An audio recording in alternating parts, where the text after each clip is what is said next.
This guy's IRGC Navy. So he's, based on his understanding, the IRGC and the regime and the IRGC and Mujtaba and the people in the streets are on one side, and Ghalibaf, Arakchi, Pezeshkian, and President Trump are on the other side. So Ghalibaf and Arakchi and Pezeshkian are not even on his side. They're with President Trump.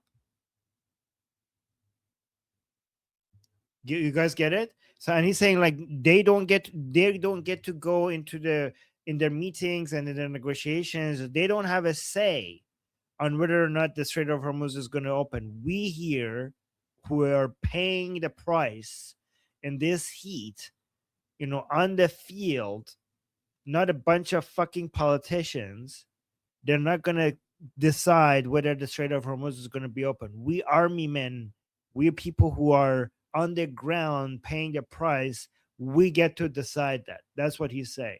Does that make sense? Let me know if you're following this. Okay. It's like we are the ones who will say who gets to pass and who doesn't get to pass. And we will stay here until the last drop of our blood.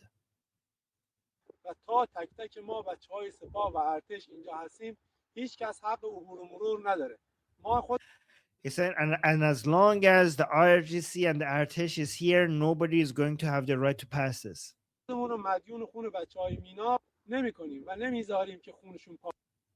said, we're not going to let the blood of the children of Minab, the Minab school, go to waste.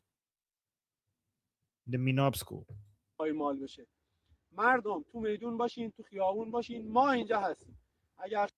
It's like, he's saying people keep staying in the streets, he's talking about the street protests in the cities, the anti-deal, pro-regime street protests. He's saying people stay in the streets. As long as you stay in the streets, we will not abandon here. If you don't abandon the streets, we will not abandon our position here.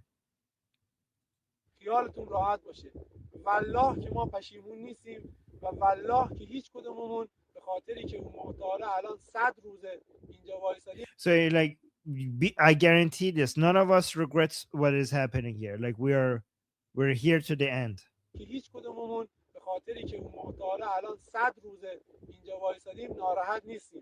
Like none of us are upset that we are stuck here, or that we're here for the past 100 days.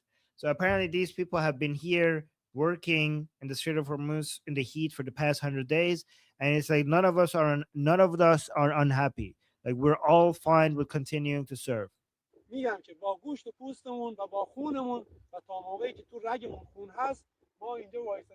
So he's saying we will, with our blood, with our meat, with our skin, we will still be here, and as long as blood is flowing, as long as blood is flowing through our veins, we will be here.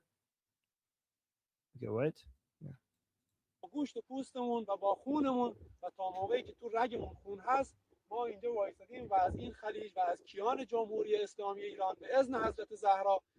And we will protect this Gulf. We will protect the Kian. What is Kian? Hold on. Kian, I just know it as a name. I don't know actually what it means. Kian. Nope, that doesn't make any sense.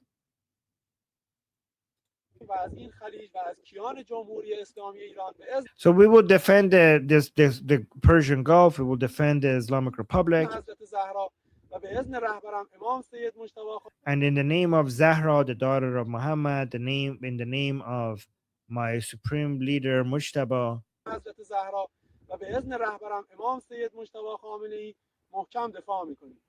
we will defend this here very strongly.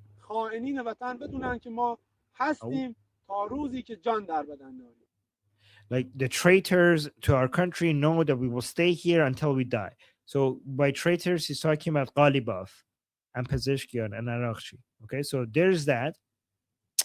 But now listen to this. Okay, this is pretty epic. Okay. I basically, guys, what I'm showing you shows the infighting, the Durka drama. This is Durka drama. Okay. Do you guys like that? Is that good? Is that helpful? Is this educational? Are you becoming more aware of what's happening within the Islamic Republic? I think this is helpful, no?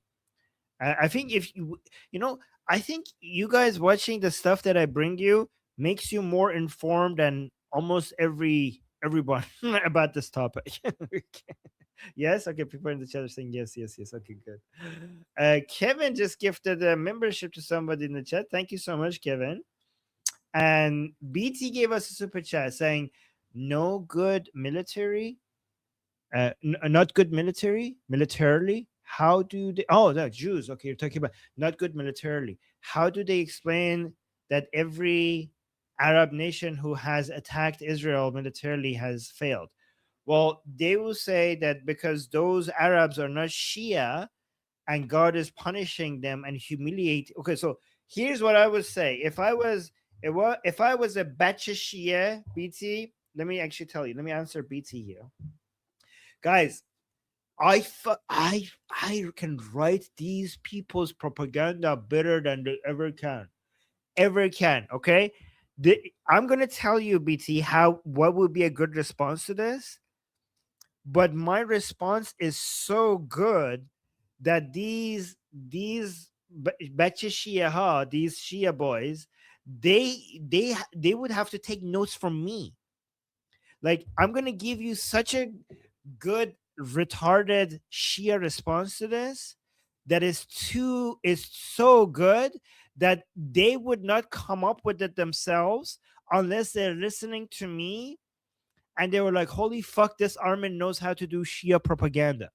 Okay, so they haven't said this, but this is what they should say if they were trying to come up with an excuse for this. Okay, you want to okay, this is how you respond.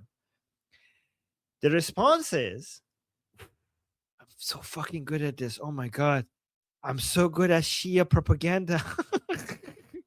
The response to this is that those fuckers were a bunch of pan-Arabists and a bunch of misguided Sunnis who have gone off Allah's path, and Allah decided to humiliate them by getting the weakest of all people in military to defeat them.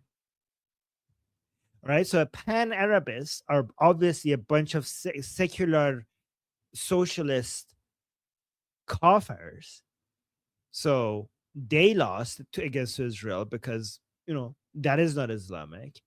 The Sunnis constantly lost because that's not Islamic. And it was actually, BT, this is proof that Shia is the way, because the only force that managed to push back against Israel was when the Islamic Republic, the holy sacred Islamic Republic of Iran, under the leadership of Ruhollah Khomeini, established Hezbollah against Israel, and that was the only enemy that Israel could not defeat. They defeated everyone else. Right? They defeated PLO. They defeated the pan-Arabist.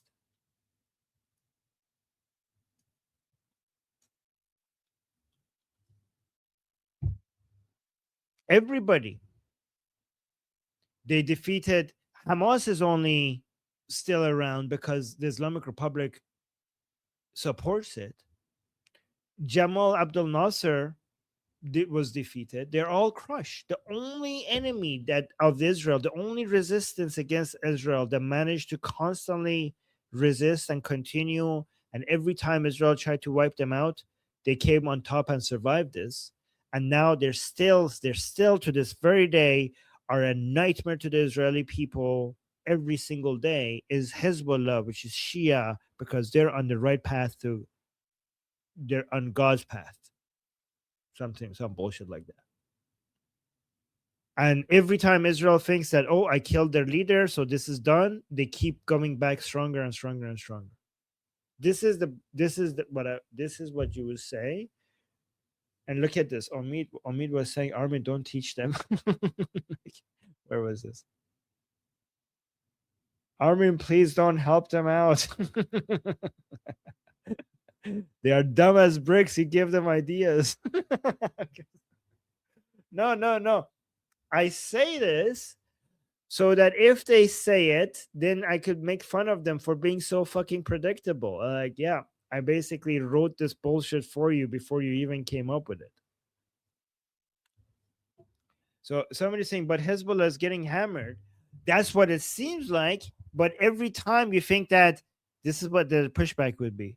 Every time Israel thought that this is the end of Hezbollah, eventually they were exhausted and they had to stop, and Israel came back again and started bombing Israel. It's like they never die. You kill Nasrallah, you think it's the end of them. They keep they keep throwing missiles at you. You kill most of their commanders, you think it's the end of them. They keep throwing missiles at you. In fact, Israel, here's what the narrative would be. In fact, Israel thought like, oh my God, I destroyed so many of their missiles. They're not going to be able to threaten me anymore. Hezbollah has now moved to drones. In fact, they're having a lot more success with their drones than their missiles. So you thought this is the end of Hezbollah's threats in northern Israel. Hezbollah is actually even a bigger threat to northern Israel compared to before, because now they have gone into that using cheap drone technology. That's what it was saying. Like it. Here's what the Shia would say to you. The reason why you think that we're being defeated is because you don't understand that killing us would not stop us. You think that we're not life lovers like you. We get the tree of our resistance is watered with the blood of our martyrs.